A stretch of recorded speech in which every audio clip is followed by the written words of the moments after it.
如果病人預算有限，兩隻眼可唔可以選擇唔同類型嘅人工晶體呢？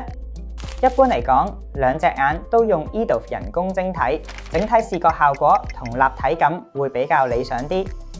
但客人同樣都可以採取混合搭配嘅方案，所以兩隻眼唔一定都要植入 EDOF 人工晶體嘅。例如，一隻眼用單焦晶體，提供清楚遠距離視力，另一隻眼就用 EDOF 人工晶體，加強中距離視力，甚至部分近距離視力，等雙眼互相配合，應付唔同距離嘅視力需要。